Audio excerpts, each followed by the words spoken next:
2 and 1, reveal them all.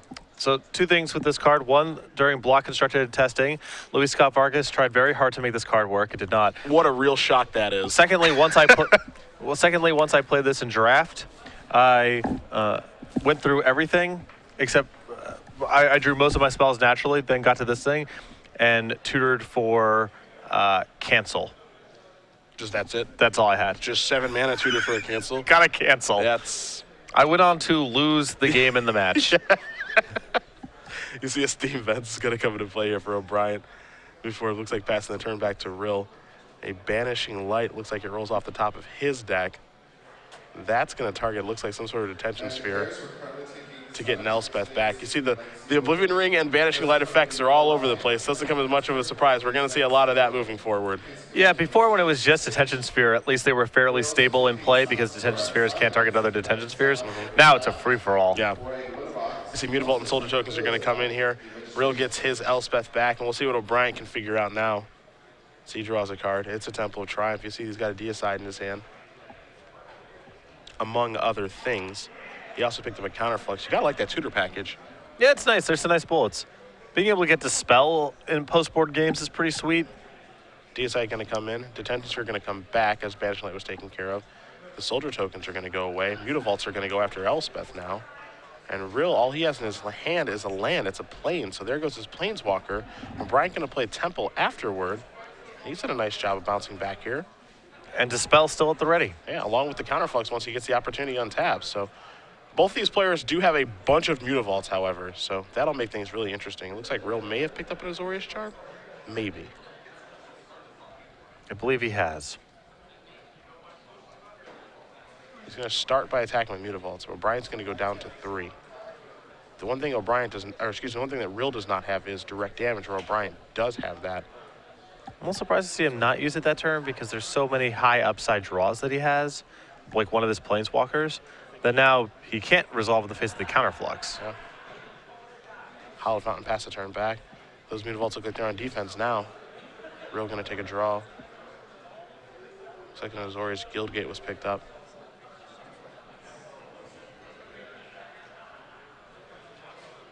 Going to cycle an Azorius Charm here. And Brian says that's fine. Going to play Azorius Guildgate tapped. Pass the turn back over to Chris. You see him reaching for mana right away.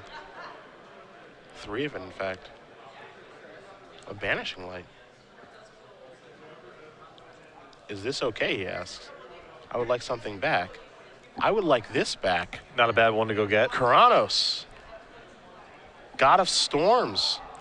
First time on the old SCG Spotlight. Very proud. We'll bring that up for you guys here excited. so you can see. I know you wrote about it. Very excited to get to preview this one. That's for sure. As long as Devotion to Blue is 7. Don't even worry about that. That first line of text really doesn't matter. What mostly matters, this is a card advantage engine for this deck and arguably a win condition as well. And O'Brien can sit behind this along with Counterflux and Dispel to get the job done. And the way that his deck is built, this should hit just about every time. A land's going to go to the grip, so he gets to draw 2 cards for this turn. You see the Hallowed Fountain now, Temple of Enlightenment. He gets to scry, set up his Keranos. Mm-hmm. Oh my, oh yeah. baby. Oh yeah. You can see it happening. It's an exciting time to be alive. Rill with a lot of poor draws coming at the top of his deck. He's going to probably get buried underneath this card advantage. The Tension Sphere. And buried under the damage, too. Yeah. There's a Hallowed Fountain, pass the turn back. It doesn't take long for Keranos to get the job done either. And Counterflux Dispel is such a brutal tutor package in the mirror match. Yeah, it really, really is. There's Elspeth. He says that goes upstairs too. My goodness.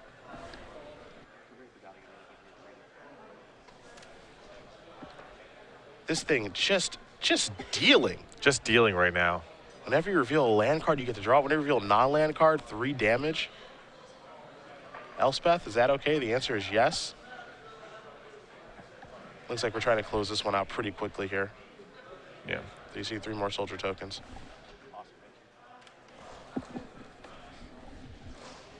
Here's an island from Rill. This is a Jace. See if O'Brien cares about this. I'd be surprised if he did. Yeah, it's risky with Christopher this low for him to tap low and then potentially, something happens to those Mutavaults and he kind of gets, or to those tokens and kind of gets pumped out of the game. I don't think he's going to fight over this kind of stuff. I think Jace is actually just priced into plussing every turn Yeah. because of those soldier tokens. Although it's tough because, there's a lot of inevitability on the Christopher side of the table because of this Karanos.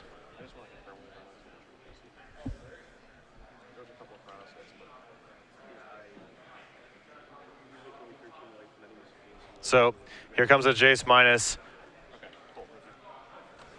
Unclear how much Christopher cares about Aetherling with Counterflux in hand, but always, I guess, best to err on the side of making that the hardest card to take. I would like to think so. See D's for a Mutavault too. Counterflux just gives you this warm, comfy feeling. Yes. Whatever you do, I don't care. So safe. Yeah. That's really the appeal of Splashing Red in this deck. I think among all of the cards, I think Counterflux is the one that you want the most. It gives you the most, in the mirror match, it changes the way the game gets played the most. Rill going to cast a Detention Sphere here. Because the games in the mirror are often about mana advantage and leveraging that to resolve spells by setting up a threat card with multiple counters. And you cannot do that in the face of Counterflux. D's for going to take down Elspeth. And you see O'Brien not fighting over any of this stuff with the Counterflux, saving this for a much better spot as Rill's going to play a third Mutavault. Yeah, he's not going to fight over small stuff. It's only going to be for a large revelation or a similarly threatening card.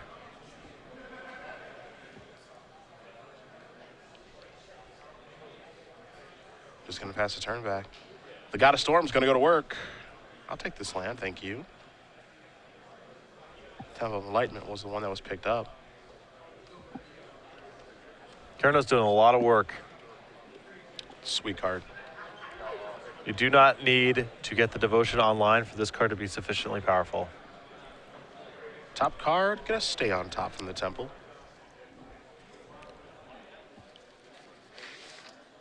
See what O'Brien wants to follow this up with, if anything.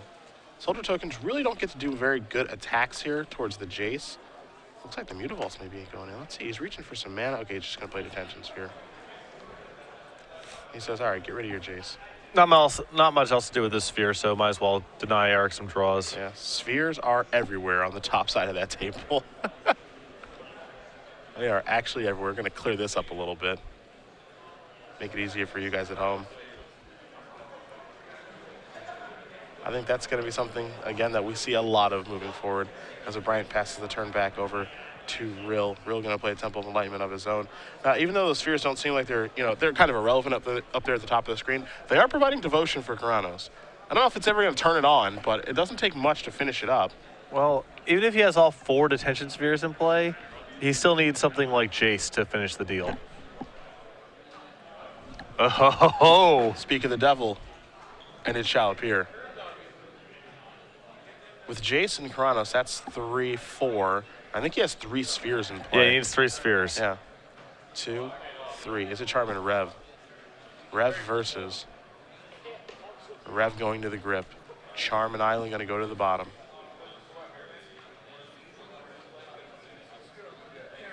There's a Temple, a little scry action. Just going to pass the turn back, so it looks like he might be a little bit short on devotion. Yeah, at this point, it's not even clear whose spheres are whose. Yeah, I'm looking for the pink sleeves. I think he has 2. He has 2 spheres in play, it looks like. 2 spheres and a Banishing Light. Yeah, and Banishing Light provides no devotion for Karanos. So. Correct. A quick untap here for O'Brien. Top card is a Charm. 3 to you.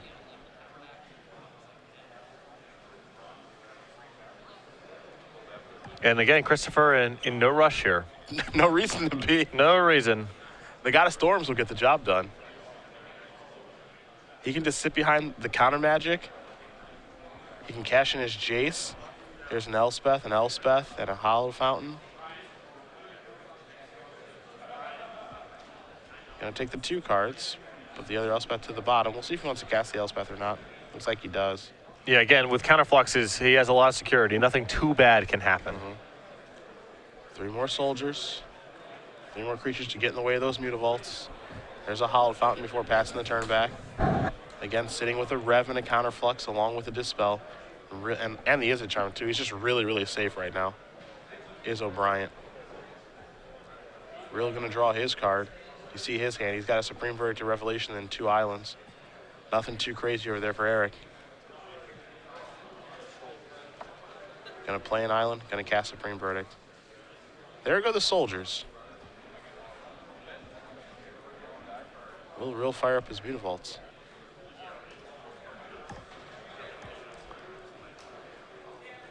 Yeah, Christopher can animate all 3 of his Mutavaults, block, and still leave up Counterflux. Yep. So, Temple of Triumph. That'll allow Brian to draw 2 cards this turn. Elspeth gonna take up. Give me those 3 soldiers, he says. Time to scry. Top to the bottom. Just pass the turn back behind the counter magic wall. Over to Rill we go. Just a Revelation over there for Eric. We know that's not going to happen. Temple of Enlightenment now. Scry. His top stays on top, something that he likes. Before passing it back over to O'Brien. Top card, a Dissolve. Not a bad one to find here. 3 to you. More counter magic. Almost feels like a counter burn strategy, something that we haven't seen in years. Well, Keranos facilitates it all by itself. Yeah. And now, Mutavaults along with Soldier tokens can come in. He can play very, very aggressive. Follow up, Izzet Charm one of them. He gets to pick a fight here to push through things, and that's going to do it. So Christopher O'Brien's going to win game number 2. We're going to go to a third one here between blue-white-red control and blue-white control. Buckle up, it's going to take a little while. Yeah, I mean, Counterflux, such an important element, too. It's hard to believe. I mean, after sideboard, it seems like O'Brien is in a really, really good spot. We take a look at the sideboards here. We're going to start with Rill. He's got a Pithing Needle, an Aetherling, a Blind Obedience, 2 copies of Nyx Fleece Ram, 2 Celestial Flare, a Deicide, a Dispel, 2 Gainsays, 3 Lash Breaths, 1 Negate. What do you like over there? Negate, Gainsays, Dispels, the Deicide, and Aetherling, maybe the Pithing Needle. I know these decks have a lot of overlapping pieces, but usually one deck has some sort of advantage somewhere, and you can always get out from under it by getting rid of your own needle if it comes to that sort of thing. You know, a lot of the time in this sort of matchup, you know, the blue-white control players, they just board out their Supreme Verdicts and move on with life. However, you take a look at O'Brien's sideboard, he's got 2 copies of Bramaz, King of Rescos, and we saw those in that game hiding underneath the Detention Sphere. You also see the Aetherling, 2 Archangel of Thunes, 2 Anger of the Gods, and Assemble the Legion, 2 Celestial Flare, 2 Counterflux to Dispel, Magma Spray, and a Wear Tear. What do you like on that side? Well, we already saw the 2 copies of Bramaz. I like them quite a bit here. It forces Eric to leave in some Supreme Verdicts he probably doesn't otherwise want to leave in. The copy of Aetherling is, of course, good. 2 copies of Counterflux, we saw do some awesome work there. The Dispel. I think the Wear Tear will come in as well. Additional enchantment removal, pretty valuable when so much of the fight is over Banishing Light, Detention Sphere. We do know it's going to take a little while. Christopher O'Brien going to take a second, maybe get himself ready, as we're going to watch game number 3. Winner of this match going to do battle against Andrew Tenjum, playing Black-Green Devotion. Yeah, both of these players, I think, are going to have a tough road ahead of them if they get to the finals. Yeah. These mono black Devotion lists, when they're playing against control decks, you're sort of banking on the fact that game 1, they have a lot of dead cards that they're drawing. When some of their removal spells Abrupt Decay that can target your Banishing Lights and your Detention Spheres to good effect, I believe it really changes the matchup. Yeah, things do get a lot better for the Black-Green Devotion deck. And, you know, that's the way that they've wanted to go for some time now. They tried it again once Theros came out, but the mana just didn't really work. And, you know, because that didn't happen, Born of the Gods didn't add the Black-Green Temple. That came in Journey into Nyx. And it's not too surprising, honestly, to see a deck that people wanted to try so long ago, now that it finally has its Temple, actually work out. People have gone out of their way for a while to play Abrupt Decay in lists. Yes. Even in the absence of a Black-Green Scryland, people have put that card in a ton of decks because Abrupt Decay, very efficient against the attacking decks of the format. Also, one of the few removal spells that's efficient against the control decks of the format because, again, they're at minimum playing Detention Sphere.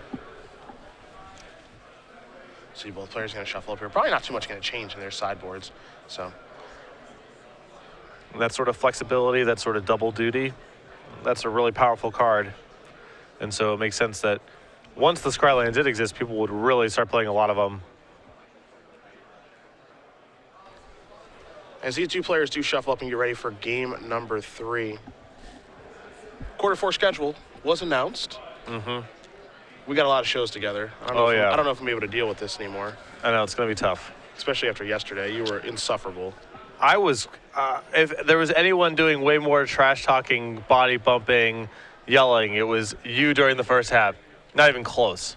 There was just one body bump. I don't know.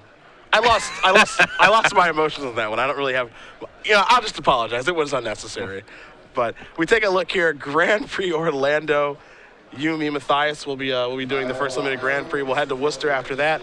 Then Minneapolis. You said you're taking over for Chapin. I believe that's the case, yeah. So we'll be together there. We'll also be together in Oakland as well. We'll be going over to the West Coast. Columbus, which I know we'll be there in June for the Season 2 Invitational, but it's always fun to go back there.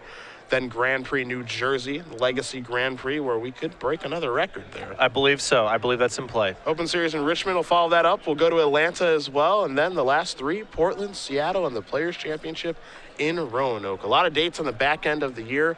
If you guys are in that area, we'd love to see you come out, play an Open Series event, work your way towards potentially the Players' Championship, or just have some fun for the weekend. A lot of players doing that this weekend in Seattle. Yeah. This is a full slate of travel for me and you.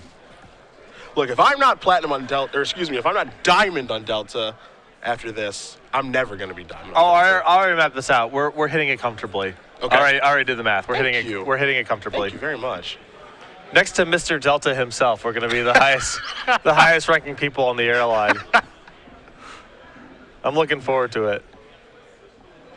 Some people, I always get asked, what's it like to travel that much? And I always tell people, if you don't like airplanes or hotel rooms, this is not for you. Yeah, I don't mind either. Yeah, me either. Get on the airplane, got my cup of coffee, my copy of The Economist, just settle on in, maybe take a nap. All of the things you just said, I've never done on an airplane. Oh, okay. You've never slept on an airplane? I haven't had a cup of coffee. I don't know what The Economist is. Oh, it's a magazine. Yeah, of course it is. Well, sounds terrible. Well, whatever. I read the Sky Mall, thank you, while listening to Drops of Jupiter by Train. As we're underway here in game number 3, we're going to see both players play a bunch of lands. Now, the one thing here is, we've seen in the past in Blue-White Controller, Esper, things like that, a card like Nightveil Spectre steal a game. Neither of those players have really anything like that. The closest you're going to get is a Burmaz from Chris. Although Burmaz, if nothing else, forces Eric to sideboard in a way that he maybe otherwise wouldn't want to. Yeah. Even if the card doesn't win the game outright, if Eric has to leave in, maybe in the mirror match, if he would normally want to leave in 1 Supreme Verdict, he has to leave in 2 instead. Yep. Even something like that makes a difference. We're going to play a Temple of Enlightenment here. Oftentimes we say the first person to miss a land drop is the one that's going to lose in the control mirror, but we'll see what happens in this one because it's going to take a while for both these players to miss a land drop. They both have a lot of temples. Well, Counterflux gives Christopher a lot of insurance about being the first person to miss a land drop. That's the big edge that you get there because you can still defend yourself from threat plus counterspell even if you're behind on mana. Yeah. And Brian going to take a draw here. See, he picks up a dissolve. Going to play a Steam Fence tapped, maybe. And he will before passing the turn back. It's best to err on the side. If you can play them tapped, I know a lot of people have the instinct of it's a control mirror match, just play it on tap. Mutavault beatdowns and Elspeth, they do matter. So saving your life points when you can, if it's free, is worth doing. Hallowed Fountain there from Rill. There's a Mutavault from O'Brien. Take a draw, Will Rill. Big match for him. With the Open Series points on the line, a huge match. 5th win in play for Eric, which would tie the record. This is, again, his 8th top 8. There's a Temple. Somehow, for a player as accomplished as he is on the Open Series, I still feel like he flies a little bit under the radar. Me too. A recent champion in Milwaukee in the Legacy Open. He is very skilled. You see he has a couple of counter spells in his hand. He's going to try to cast a Revelation here for 4. Force a little bit of action. That's a brutal counter spell. Yep. Is it Charm getting counter Revelation is absolutely brutal. That's another draw to Izzet too. It's crazy. Izzet has just been like so underrepresented for the entire time that it's been out there. This card has 3 really good modes. Good against aggressive decks. So here's Jace. This slides through. This is a little bit scary. Oh, this is a card capable of winning the game on its own. There's a dissolve. Rill has, I believe, a negate in his hand. He could fight over this. It seems like he kind of wants to. You see O'Brien's hand. He's got lands and 2 revelations. Will Rill fight over this? Tapping out, there's some risk. There's definitely some risk. But Jace Memory Adept is capable of winning the game all on its own. It's going to come in. He says, 1,000,001. I'll take a card, mill to counterflux. That's a huge mill. Yeah. And I like just milling, just going ahead and plussing right now. Just because if it does get hit by Detention Sphere, at least you've gotten some value out of it. Yeah. What do you know if you're Bryant? Looks like he's going to cast a Jace. Going to turn this down. Hit 1, 2, 3. Dispel Mutavault Temple of Triumph. We talked about how it's normally going to take a while, but Jace Memory Adept is a card that can make it go really, really fast. Yeah. Christopher does have a Mutavault in play, so Eric does have to concern himself to some extent on protecting the Jace, but it is capable of winning the game outright. Bryant not panicking yet, though.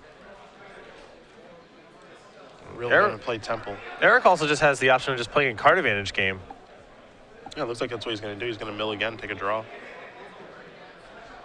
There's nothing that says you have to push the 0 button on that Jace right away. Nope, he can wait.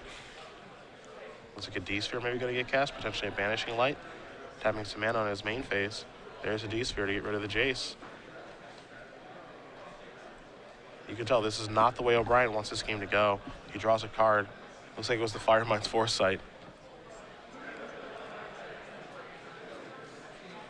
A working man Sphinx's Revelation.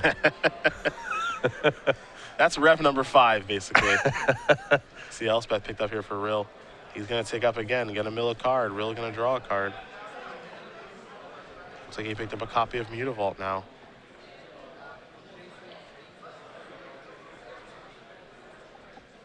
Just going to pass the turn back, it looks like. Will O'Brien try to fire this off? It's going to fire off a rev instead. He's going to do it with 1 mana up to either bluff a Dispel or he actually has a Dispel.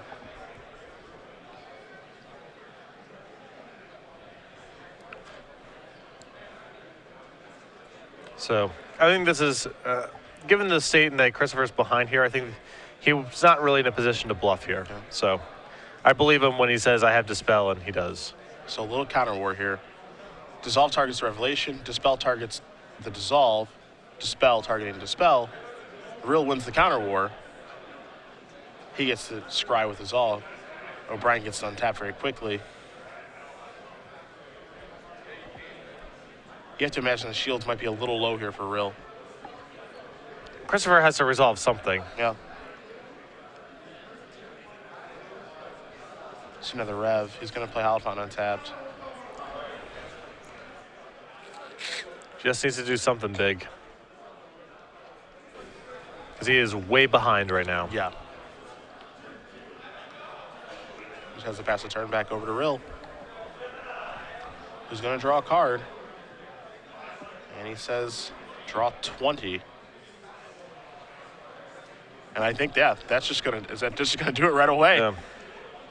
Eric Rill with Jace Memory Adept is going to win this match, and he and Andrew Tenjum are going to do battle in the finals.